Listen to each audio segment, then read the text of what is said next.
And so I want to begin this talk about crashing the party with a quote from an article I read just prior to the conclusion of this country's most recent presidential election. And it was trying to summarize what the author saw as a paradox of contemporary American politics, which is the coexistence of what she called strong partisanship and weak parties. And the idea was that, of course, on the issues that define the parties, they're more divided than they have been in recent memory. And you might think that that would be a fairly propitious set of circumstances for party elites because their voters will largely send their ballots whichever way they're pointed. And yet, party organizations have proven to be very vulnerable to factional conflict, reified in the presence of outsider candidates. And who do I have in mind? Well, of course, Donald Trump would be one such example, someone who was able to kind of go in through the Republican Party, win the nomination, and ultimately commandeered the party in the election. But of course, it didn't start with Donald Trump in the United States. We saw a kind of shot across the bow with Dave Bratt. And now, of course, we saw Roy Moore after the election as well. And if you go outside of the US to the European context, we also see outsider candidates kind of demonstrating the fragility of very established party systems. Think about Beppe Grillo in Italy, Syriza in Greece. Even in the UK, we see new parties forming around the issue of Brexit. And so the question that I ask in the research I'm going to summarize is it sort of a paradox that we would see strong partisanship at the same time as party organizations appearing to be somewhat debilitated? Or is there a necessity about this? And how does that affect the willingness of outsider candidates to enter politics, either through established parties, as they seem to have done so recently in the US, or to circumvent existing parties and start their own parties or run third-party candidacies?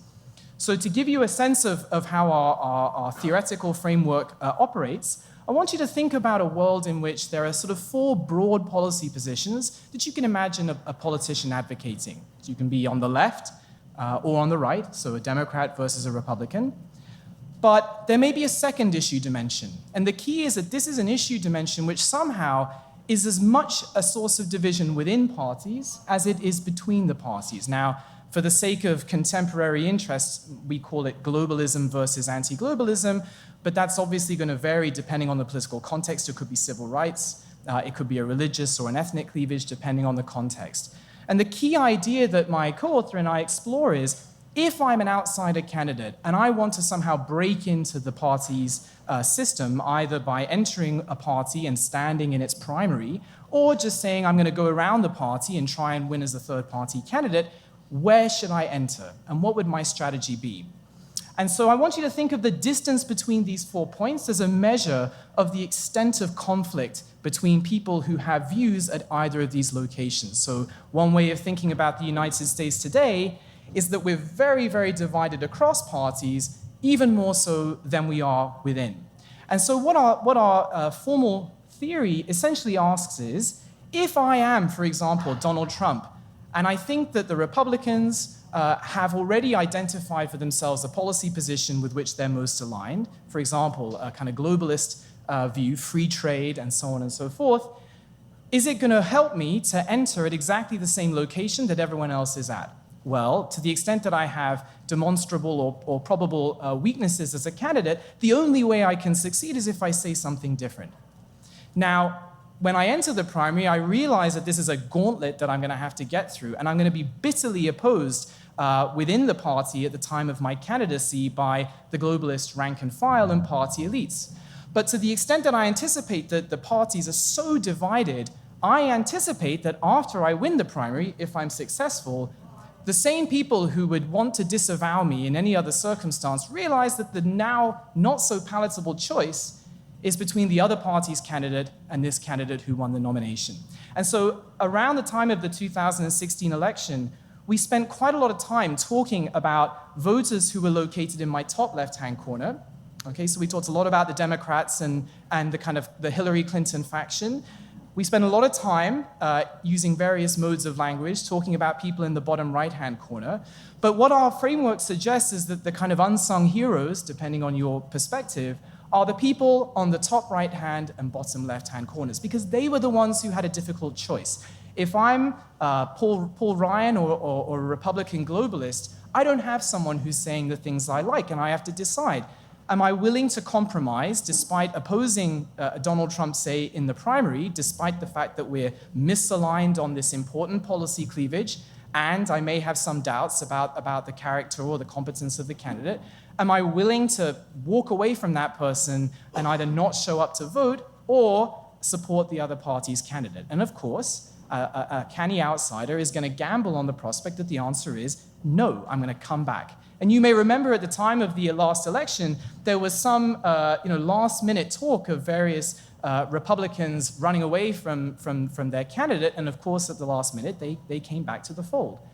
So our theory suggests that it's precisely the electorally advantaged party, the party that probably together constitutes a kind of instantaneous majority, in situations where there's enough factionalism for me to be able to win if I take a policy that's misaligned with elites, but also enough polarization across parties that, conditional on making it through the primary, I'm going to bring both of these factions back in the general election.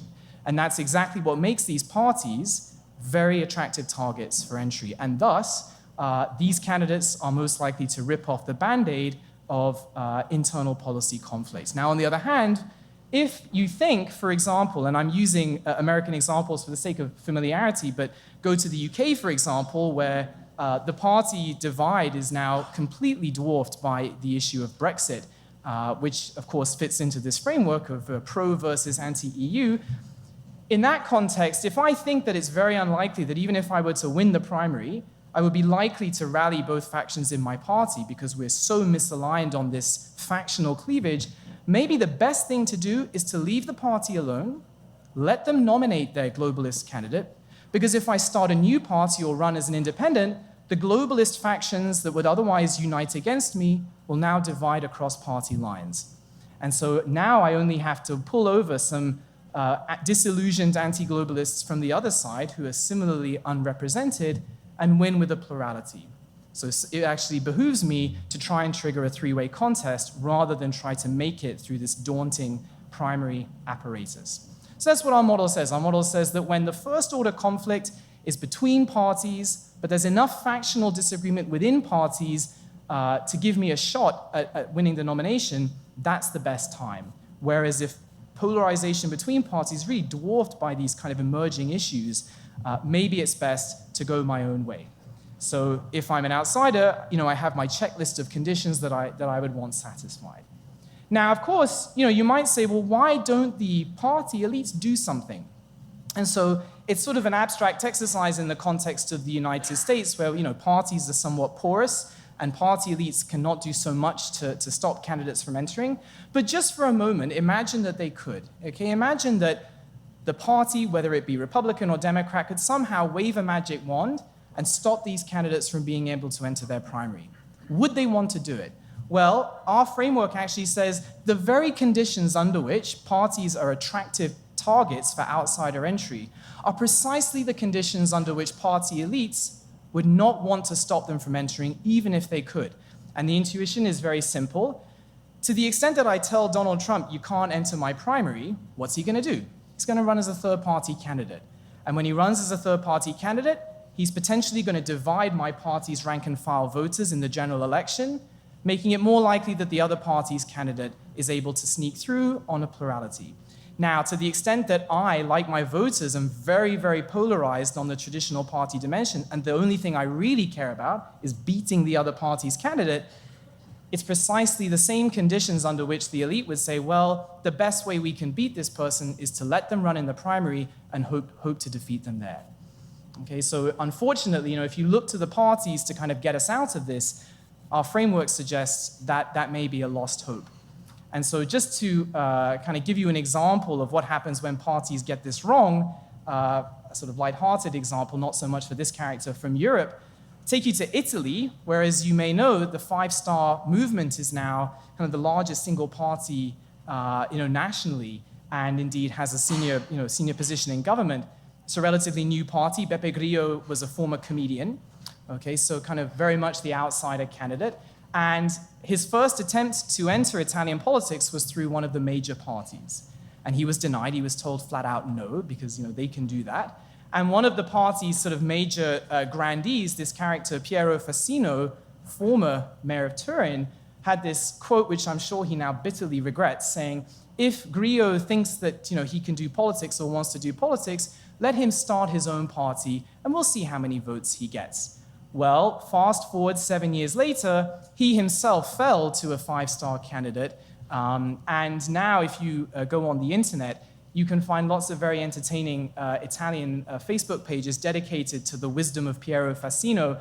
So on the left-hand side, you can see the original quote that says, if Beppe Grillo wants to do politics, let him start his own party. And one such caricature on the right says, if Shakespeare thinks that he knows how to write some plays, let him start his own performance company and we'll see who wants to show up. So, and there are similar ones about Mark Zuckerberg thinks he wants to do social media. So this is sort of a slightly apocryphal example of what happens when parties gamble the wrong way. So that's kind of our story, is that polarization, strong partisanship, and weak and factionalized parties are not sort of a paradox, they're highly complementary.